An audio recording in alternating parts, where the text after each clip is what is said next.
آخری ہمارا جو مدہ رہ گیا تھا وہ واو مدہ ہے۔ ہم نے اس سے پہلے دیکھے کہ الف مدہ کب ہوگا؟ جب الف سے پہلے والے حرف پر زبر ہو تو الف مدہ ہوگا۔ الف مدہ کو ایک الف کی مقدار کھینچ کر پڑھنا ہے۔ اسی طرح یا مدہ کو ہم نے دیکھا کہ یا ساکین سے پہلے والے حرف پر زیر ہو تو یا مدہ ہوگا۔ یا مدہ کو بھی ایک الف کی مقدار کھینچ کر پڑھنا ہے۔ اسی طرح واو مدہ کے لیے ہمیں لگے گا واو ساکین۔ واو ساکین یعنی ہمارے ذہن میں فوراً آنا چاہیے کہ حرف واو ہے، اس کے اوپر جزم ہے۔ اور ہم نے جزم والے حرف کا قاعدہ دیکھے تھے کہ جزم والا حرف یعنی ساکین حرف پہلے والے حرف سے ملا کر پڑھا جاتا ہے۔ تو واو ساکین کے لیے واو مدہ ہونے کے لیے یہاں پر واو ساکین سے پہلے والے حرف پر پیش ہونا چاہیے۔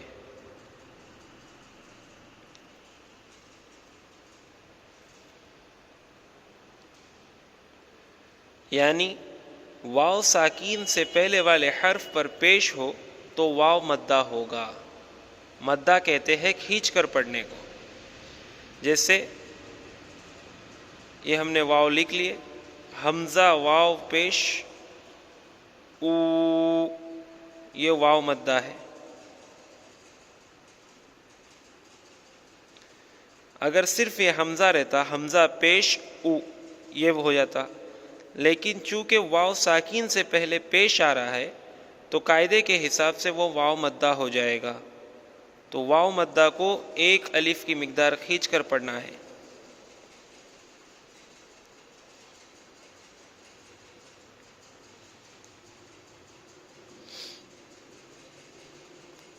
یعنی ابھی ہمارے تینوں مدہ ہمارے سامنے آ گئے، الف مدہ، یا مدہ، واو مدہ، کہ تینوں مدہ کو ایک ایک ایک الف کی مقدار کھینچ کر پڑھنا ہے۔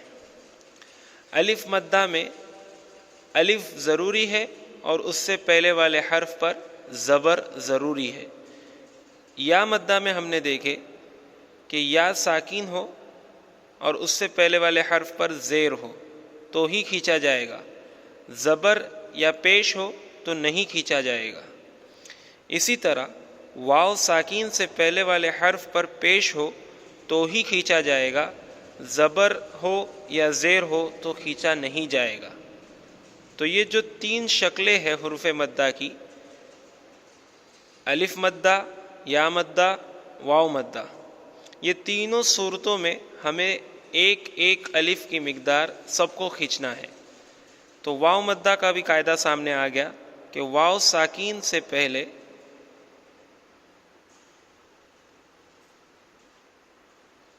پیش ہو، اس کو بھی ایک الف کی مقدار کھینچنا ہے۔ ٹھیک ہے، واو ساکین یعنی حرف واو کے اوپر جزم ہو، یا ساکین یعنی یا کے اوپر جزم ہو۔ اسی طرح الف مدہ یعنی الف اور اس سے پہلے جو بھی حرف ہو اس پر زبر ہو۔ تو یہ تینوں مدہ کی شکلیں ہیں، اس کو ذہن میں رکھے۔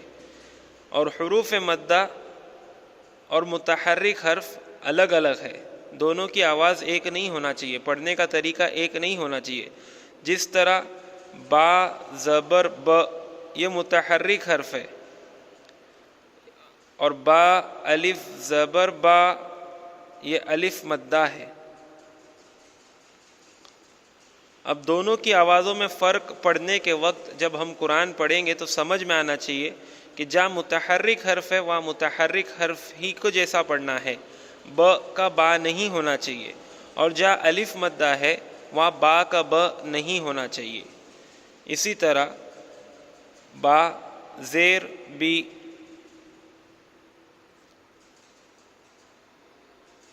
اور ادھر با یا زیر بی، یہ یا مدہ ہو گیا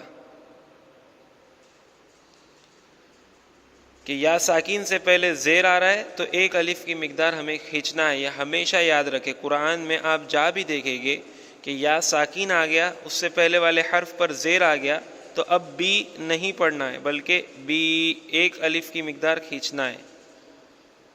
اسی طرح واو مدہ میں بھی چونکہ واو مدہ کی نسبت پیش سے ہوتی ہے، تو پیش کی ایک اور نسبت ہے کہ وہ کسی حرف پر آئے تو وہ متحرک حرف ہوتا ہے، با پیش بو، لیکن جب وہ یہاں پر آئے گا